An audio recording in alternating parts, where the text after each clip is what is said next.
Exercise 2.2లో first సమ్లో second sums చూసాం.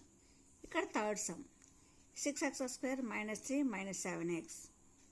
ఇక్కడ polynomial ఇచ్చారు. ఇక్కడ ఆర్డర్లో లేదు. x² కాన్స్టెంట్ x టర్మ్ అని ఆర్డర్లో రాసుకున్నాం. 6x² -7x -3 = 0 అని 0 చేసుకుని మనం ఆల్ఫా బీటా కనుక్కుంటాం.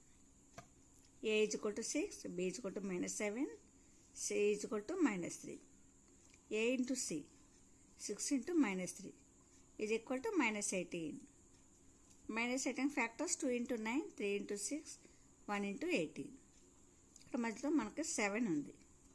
అంటే 9, 2 ఈ ఫ్యాక్టర్ తీసుకుంటే సరిపోతుంది. 9లోంచి 2 తీస్తే 7. ఓకే, మధ్యలో 7 -7 కాబట్టి 9కి -2కి ప్లస్ పెట్టుకుంటాం. చూడండి, 6x² + 2x -9x -3 అంటే +2x -9xగా రాసుకున్నాం. 2 into 9 ఫ్యాక్టర్స్ కనుక తీసేస్తే -7x సరిపోతుంది. = 0. ఈ రెండింటిలో కామన్గా తీసుకున్నాం. ఈ రెండింటిని ఒకటిగా తీసుకుని కామన్ తీస్తాం. ఇక్కడ 3ని 6ని 2 into 3గా రాస్తాం. ఇంతకుముందు చెప్పినట్టు 2 into 1 2, 9 3 into 3 3 1 3 into 1. ఇక్కడ 2x కామన్ తీస్తాం. ఇక్కడ రెండిట్లో 2 ఉంది, x రెండిట్లో ఉంది. 2x into 3x + 1. ఇక్కడ -3 కామన్ తీసాం. 3x + 1. ఇప్పుడు ముందు ఈ బ్రాకెట్లో ఉందో అది రాసుకోమని చెప్పాయి కదా. 3x + 1 రాసుకుంటే 3 into 3 9x plus into minus into plus -3 into 1 3 ఇక్కడ సరిపోతుంది. రెండిట్లో కామన్ కూడా 3x + 1. రెండిట్లో కామన్ ఉంది కానీ దాన్ని బయట తీసుకున్నాం. కామన్ తీస్తే ఇందులో 2x -3 is 0. 3x + 1 is 0 చేసినప్పుడు 3x = 0 + 1 ఇటు వస్తే -1 -1. x = -1/3. 3 ఇక్కడ మల్టిప్లై చేస్తుంది కాబట్టి ఇటు వస్తే డివిజన్. x = -1/3. అలాగే 2x - 3 is 0. 2x = 0 -3 ఇటు వస్తే +3. 0 + 3 3. x = 3/2. ఇక్కడ మల్టిప్లికేషన్ కాబట్టి డివిజన్. అంటే ఆల్ఫా -1/3, బీటా 3/2. ఓకే,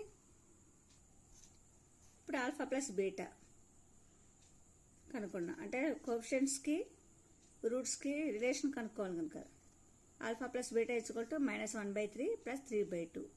ఇక్కడ 3, 2 వేరువేరుగా ఉన్నాయి డినామినేటర్స్. వాటిని ఎలా చేయాలంటే ముందు చెప్పా. చూడండి, -1/3 + 3/2గా రాసుకున్నా. -1/3ని ఇక్కడ డినామినేటర్ 2 ఉంది కాబట్టి 2తో మల్టిప్లై చేస్తాం ఈ ఫ్రాక్షన్ని. అలాగే ఇక్కడ 3 ఉంది డినామినేటర్ కాబట్టి ఈ ఫ్రాక్షన్ని 3తో మల్టిప్లై చేస్తున్నా పైన కింద. -1/3 into 2/2 + 3/2 into 3/3. ఇక్కడ -1 into 2 -2/3 into 2 6 + 3 into 3 9/2 into 3 6. Denominators equal కాబట్టి పైన 2 కలిపి రాస్తాం. -2 + 9/6. 9లోంచి 2 తీసేస్తే 7/6. మనకి బి ఏముంది, ఆల్ఫా ప్లస్ బీటా అంటే -b/a ఫార్ములా రావాలి. మైనస్ కావాలి కాబట్టి ఇక్కడ ప్లస్ ఉంది. -7/6 -7 అంటే మన బి తెలుసు మనకి, /6 అంటే ఏ. Alpha into beta -1/3 into 3/2. Alpha 1/3 beta 3/2. మల్టిప్లికేషన్లో పైన న్యూమరేటర్స్ 2 మల్టిప్లై చేస్తాం, డినామినేటర్ 2 మల్టిప్లై చేస్తాం. -1 into 3 -3/3 into 2 6. -3 అంటే c/a. a 6 అంటే a. So c/a. Alpha into beta = c/a. Okay, ఇక్కడ 4th సమ్ 4u² + 8u. ఇక్కడ కాన్స్టెంట్ లేదు. దీన్ని ఎలా చేయాలో చూద్దాం. ఇక్కడ 4a² అంటే x² కోఎఫిషియంట్ a అనుకున్నాం కదా. ఇక్కడ x² బదులు u ఉంది.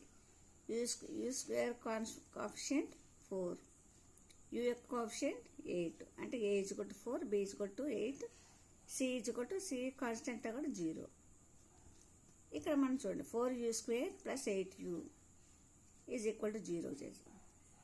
ఇక్కడ ఇంట్లో కామన్గా ఏముంది 4u, 8ని 4 × 2గా రాసుకున్నాం. 4u కామన్ తీస్తే ఇక్కడ u మిగులుతుంది. u ప్లస్ ఇక్కడ 4u బయటకు వచ్చేస్తే 2 ఉంటుంది. u + 2 is 0.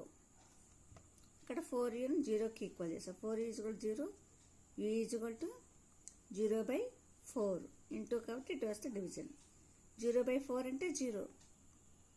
న్యూమరేటర్ 0 ఉండి డినామినేటర్ ఏది ఉన్నా సరే దాని వాల్యూ 0 మనకు తెలుసు కాబట్టి u = 0.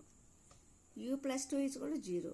u = 0 - 2 అంటే 0 - 2 ఏమవుతుంది -2.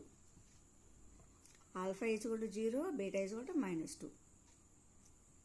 Alpha plus beta 0 + -2 plus into minus minus అయిపోయింది. 0 - 2 ఏమవుద్ది -2. ఈ -2ని ఎలా రాసా -2/1 రాసుకున్నాం. మనకి ఏ 4 ఉంది, ఇక్కడ బి 8 ఉంది. అందుకోసం మనం ఏం చేస్తున్నాం, ఇక్కడ b/a ఫార్ములా కనుక మనకి ఏ ఎంత ఉండాలి 4 ఉండాలి కనుక 4తో మల్టిప్లై చేస్తున్నాం. పైన న్యూమరేటర్ని డినామినేటర్ని కూడా. -2 × 4 -8, 1 × 4 4. ఇక్కడ వచ్చేసింది -8/4. -8 -8 అంటే b, b/a, a = 4 ఇంకా b/a. Next alpha into beta 0 × -2. 0తో మల్టిప్లై చేస్తే ఏదైనా సరే 0 అయిపోతుంది. ఈ 0ని 0/4 ఎందుకంటే ఏ మనకు 4 ఉండాలి, c/a ఫార్ములా కనుక 0/4గా రాసుకున్నాం. 0 అంటే c, 4 అంటే a, c/a. ఓకే, ఈ విధంగా మనం చేయాలి. ఇక్కడ 5th సమ్ t² - 15. ఇక్కడ a = 1 అంటే x² కోఎఫిషియంట్ అంటే t² కోఎఫిషియంట్ 1. b వాల్యూ ఇక్కడ b లేదు, x పదం లేదు ఇక్కడ మనకి. x టర్మ్ టీ టర్మ్ లేదు కదా, అందువల్ల b = 0 రాసుకున్నాం. c = -15. ఇక్కడ t² = -15 ఈజ్ 0. t² ఈ -15 ఇటు వస్తే +15. 0 + 15 అంటే 15. t స్క్వేర్ ఇటు వస్తే రూట్, మనకు ఇంతకుముందు తెలుసు రూట్ స్క్వేర్ ఇటు వస్తే. ఈ రూట్ వాల్యూ రాసినప్పుడు +or- రాస్తాం. కాబట్టి ఆల్ఫా +√15, బీటా -√15. ఒకటి ప్లస్ ఒకటి మైనస్గా తీసుకుంటాం. చూడండి ఇప్పుడు alpha plus beta -√15 plus -√15 plus √15 plus into minus -√15. √15 -√15 అంటే 0. 0ని 0/1గా రాసుకున్నాం. అంటే a = 1 కనుక 0 అంటే మన b వాల్యూ 0 కనుక b/a. ఇక్కడ మనకు ఫార్ములా వచ్చేసింది. ఇక్కడ alpha into beta -√15 plus √15 into -√15 plus into minus minus √15 × √15. ఇక్కడ చూడండి √a × b √a × √bగా రాసుకున్నాం కనుక దీన్ని ఇలా కలిపేసామో ఇక్కడ 2 ఉన్నదాన్ని 15ని √15 × 15గా రాసుకున్నాం. √a × a అంటే a దాని వాల్యూ 2 aలు ఉన్నప్పుడు ఒక a బయటకు వస్తుంది. ఇక్కడ 15కి ఒక 15, ఇక్కడ మైనస్ ఉంది కాబట్టి -15. -15ని -15/1 అని రాసుకున్నాం. c అంతా -15, a 1 కాబట్టి c/a. ఓకే, ఇలాగే next some 6th some 3x² - x - 4.